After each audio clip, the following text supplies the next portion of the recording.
2009, le musée d'histoire naturelle de la ville de Paris a pris contact avec notre équipe dans le cadre d'un projet mené communément avec le musée de l'Homme. L'exposition, consacrée au mythe de l'homme sauvage, nécessitait la réalisation d'un film pédagogique destiné au public du musée. Nous sommes reçus par le professeur Griffnard, commissaire scientifique et coordinateur du projet. Mon parcours de spécialiste des primates et des hominidés m'a amené souvent à m'intéresser à certaines légendes ou témoignages délivrés par des autochtones. Quand j'étais au Tibet, pour étudier les derniers babouins des neiges de l'Himalaya, j'ai été bien évidemment confronté au récit des habitants sur le Yéti. J'ai eu la chance, quand j'étais étudiant, de suivre les cours de Bernard Heuvelmans et d'assister à un colloque mené par le professeur Nessie Sanderson, fille du célèbre inventeur de la cryptozoologie. Donc quand ce projet d'exposition a vu le jour, j'ai tout de suite proposé mes services au musée, autant en tant que commissaire scientifique qu'en tant qu'amateur éclairé de légendes et de mythes originels. Parfois, on peut être très surpris car la réalité dépasse la fiction. Il était déjà question de ça quand mon ami Yves Coppens a découvert Lucie. Aujourd'hui, tout le monde l'identifie comme la mère de l'humanité. Les récentes découvertes de l'université de Wollongong en Australie et du centre de recherche indonésien de Jakarta ont prouvé l'existence dans l'île de Flores d'une espèce d'hominidé d'1 mètre à peine, en descendance directe avec l'Homo habilis. Un hobbit, c'est assez troublant. La nature est bien curieuse. À travers ces mythes d'hommes sauvages, c'est tout notre rapport à nos origines que nous questionnons. Il est vrai que depuis que l'homme est homme, il y a toujours eu, dans toutes les civilisations, des récits d'hommes sauvages, d'hommes hybrides, de sylvestres, de lycanthropes. L'iconographie ne manque pas, et depuis l'invention de la photographie, du cinéma et de la vidéo, de nombreux documents circulent à la télévision et maintenant sur la toile. Souvent rejetés par la communauté scientifique, identifiés comme canulars, il est nécessaire de dire que certains de ces documents posent encore beaucoup de questions aux plus sceptiques. Quand on s'y penche, le nombre de récits ou témoignages relatifs à l'existence d'hominidés primitifs dans le monde est incroyable. Il y a même parfois des résurgences. Le petit village de Bar-le-Duc, en France, a été le théâtre d'étranges apparitions ces 20 dernières années. Le professeur Griffnard a mis à disposition de notre équipe un document qui l'atteste comme authentique. Sur ce film amateur datant de 1982, nous pourrons voir une fête d'anniversaire a priori des plus banales. Seulement, observez bien, dans l'angle supérieur droit, nous voyons la tête d'un inconnu.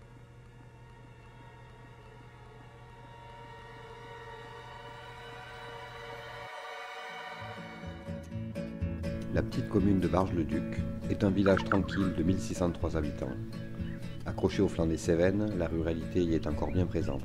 Le dernier témoin oculaire signalé serait un retraité paisible dont la quiétude aurait été troublée. Je ne sais pas ce que c'était, une bête, je ne sais pas ce que c'était, je l'ai mal vu. Et avec mon chien dans le fourré, il sentait quelque chose, ça m'a surpris. En m'approchant un peu, j'ai regardé et j'ai vu quelque chose de noir. Pas très grand quand même, quelque chose de noir. Et je n'ai pas bien su ce que c'était, mais c'était une bête, c'était ni un sanglier, ni un chevreuil, ni un cerf, pourtant j'ai l'habitude. Hein. Et c'était une bestiole, ça m'a surpris quand même. Hein.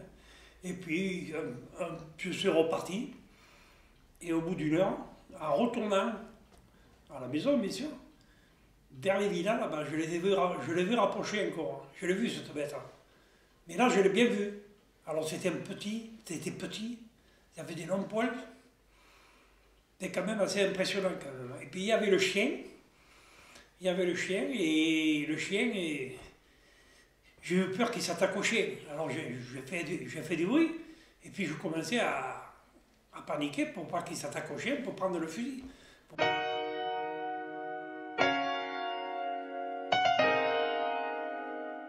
Alors, M. Castagnier est venu nous voir en décembre dernier pour nous signaler la présence d'un animal indésirable sur la commune de Barge-le-Duc.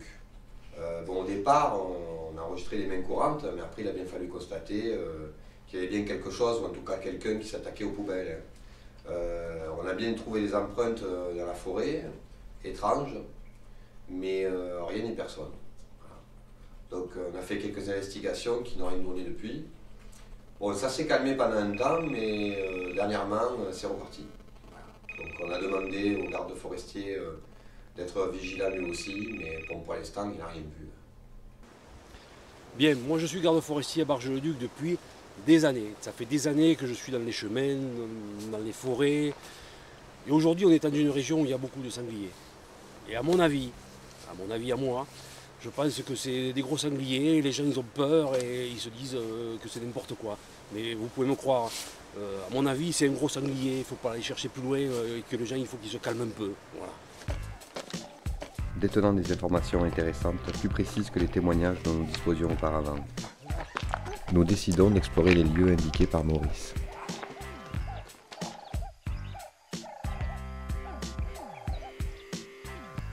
Une caméra avec capteur de présence, utilisée pour étudier les espèces nocturnes, est installée à l'endroit indiqué par Maurice. Si un animal passe devant le capteur, le dispositif de la caméra infrarouge filmera ses faits et gestes. À la tombée de la nuit, l'équipe s'endort paisiblement. Voici maintenant les images filmées pendant la nuit.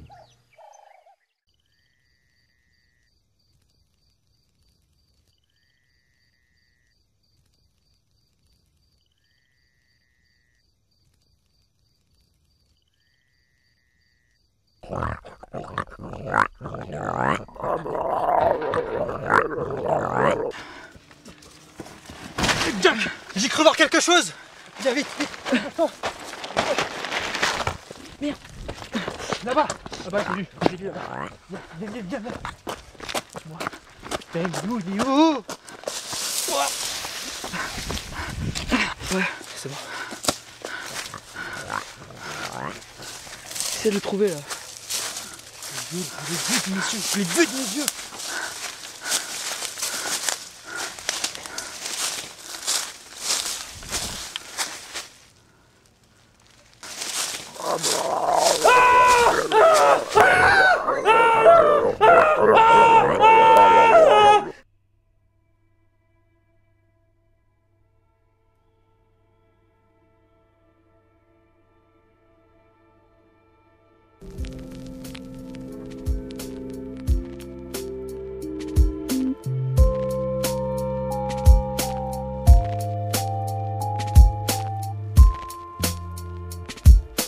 Creativity can be developed. We can let our creative gift waste away through disuse, or we can build it up by taking on those activities which are most likely to cultivate imagination and to provide it with exercise. That this talent can be developed is beyond question. Psychologists long ago accepted the tenet that any primary ability can be trained, that even an average potential can be developed by exercise. Even distinctly emotional traits can be changed for the better through exercise. To develop creativeness, the mind needs not only to be exercised, but to be filled with material out of which ideas can best be formed. The richest fuel for ideation is experience. First-hand experience provides the very richest fuel. First-hand experience provides the very richest fuel, since it is more apt to stay with us and bubble up when needed.